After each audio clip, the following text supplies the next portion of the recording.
Oi, gente, tudo bem com vocês?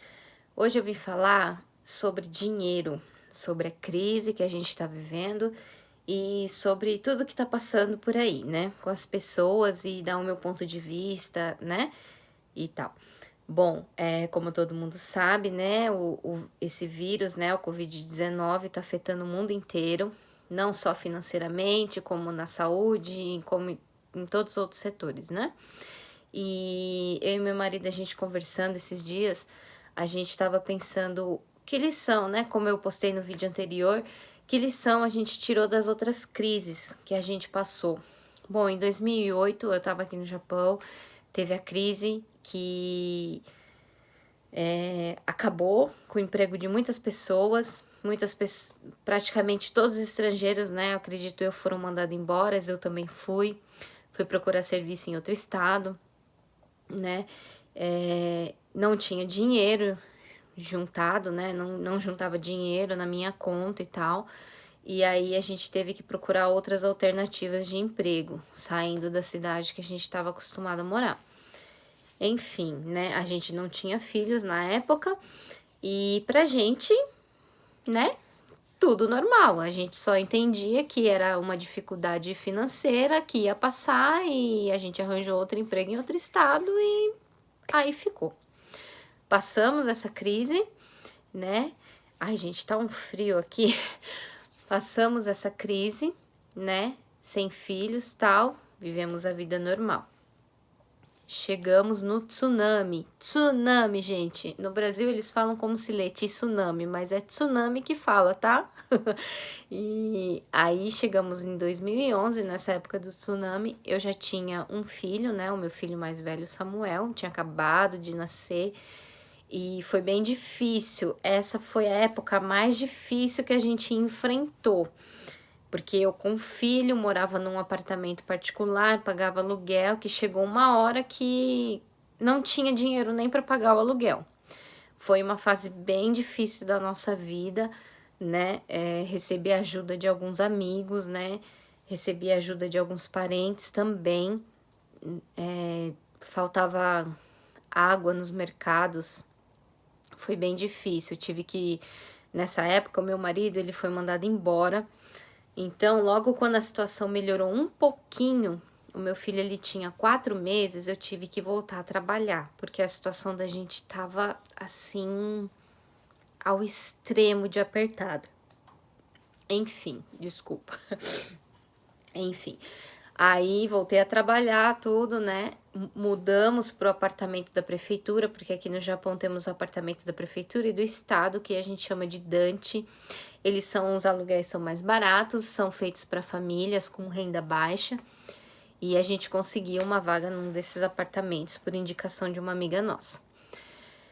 Moramos aí, passamos muito perrengue, gente. Perrengue que eu digo assim, aqui no Japão, quem vive aqui sabe que a gente tem condição de almoçar em restaurante, jantar em restaurante, comer em loja conveniência. A gente tem uma vida regrada aqui comparada à vida que eu tinha quando eu cheguei no Japão em 95, né? E quem chegou nessa época ou antes disso sabe muito bem a vida que a gente vivia aqui. E a minha vida, tipo, a vida que a gente tem hoje aqui no Japão é totalmente diferente. Então, a gente não podia ter isso naquela época, né? Nessa segunda crise que a gente enfrentou. A gente cortou tudo, tudo, tudo, tudo. A gente ficou, nossa, mais de um ano sem saber o que é comer fora, nem um McDonald's. Cozinhava em casa, cortamos vários gastos e tudo mais. Passado essa crise, quando as coisas melhoraram, o que que aconteceu? Eu acho que muitas pessoas tiveram o mesmo erro que a gente. A gente foi tirar a forra à época da crise. A gente foi comer em restaurante, a gente foi comprar as coisas que a gente queria comprar, né? E no fim das contas, a gente não aprendeu nada, nada, nada, nada.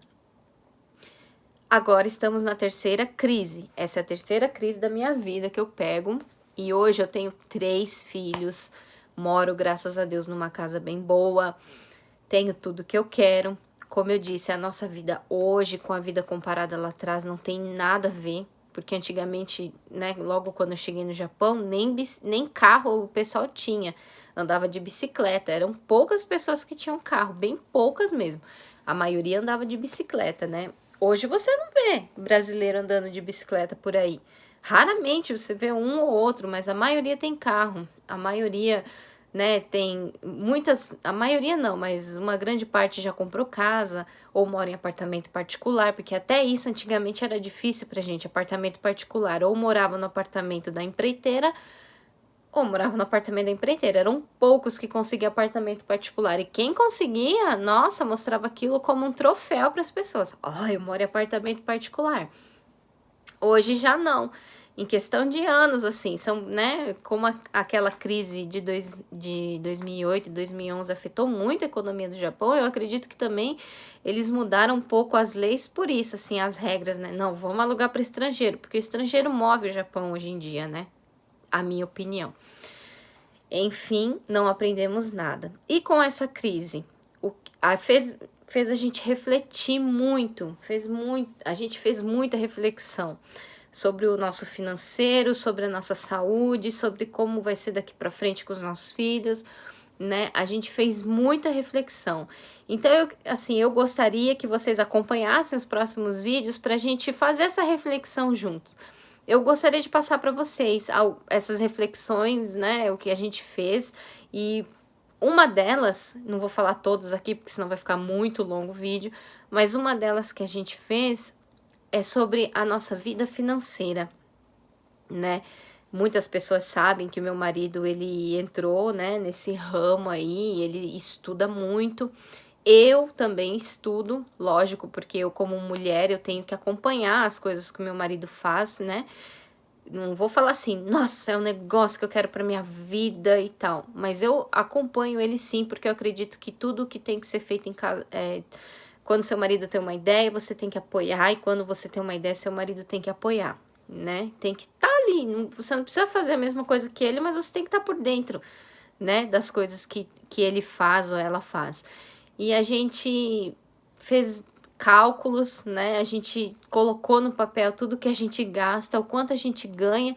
E, gente, é um absurdo, né? Chegar ao ponto, eu não sei se todas as pessoas são assim, né? Mas eu acredito que ninguém nunca fez essa conta detalhadamente, de chegar ao ponto da gente pagar para trabalhar. Olha que loucura! Você paga para trabalhar, você recebe o seu salário, mas você tá pagando por ele. Você entende o que eu falo? Então, essa crise fez a gente refletir muito sobre isso, né? Até um pão, até brinco com as minhas amigas, porque agora eu virei padeira, né? E meu marido, a gente faz pão toda hora. Mas por quê? Porque, olha só, um pão no mercado custa um pacotinho, o pão que a gente costuma comer, né? Custa 6 pãezinhos, 198 ienes. A gente come em casa 9 pãezinhos, mais ou menos, porque cada pessoa come 2, minha bebê come 1, né? Então, mais ou menos, em média, 9 pãezinhos. O redondinho, aquele redondinho que tem manteiga dentro. E, cara, a gente fazendo as contas, igual eu aprendi a fazer um pãozinho caseiro, bem gostosinho, pão de leite. E a gente fazendo as contas, na semana a gente gasta quase 2.000 ienes de pão, só de pão, gente. A gente não coloca isso no papel, por semana. Cara, isso no mês, olha, são 4 semanas, já são 8.000 ienes de pão. No ano, no ano isso vai dar mais de 80 mil de pão, gente. Tem noção de pão? O que a gente fez?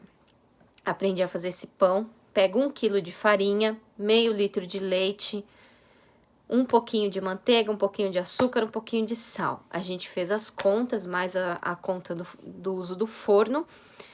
Cara, a gente faz o pão da semana inteira, a gente gasta no máximo 800 ienes. Olha que loucura! Vocês percebem a diferença? 800 ienes para semana para 2.000? Dá trabalho, dá. Mas as pessoas, elas não veem isso ao longo do ano. A gente só vê isso na semana. Tipo, vou ficar fazendo pão para economizar, sei lá, 1.200 ienes. Pois é, mas coloca esses 1.200 ienes de economia no ano. Olha o quanto que dá. Você já parou para pensar nisso? Acho que não, né? Muitas pessoas talvez sim, mas muitas não. Então vamos acompanhando, porque tem outras coisas que a gente pensou, não só a relação a financeiro, né? E vai acompanhando para ver o que você acha, né? Se você faz a mesma coisa que eu, você faz diferente, você faz algo melhor, comenta aqui, ajuda a gente e se inscreve no canal, compartilhem, meus amigos, compartilhem, por favor. Um beijo e até a próxima. Tchau!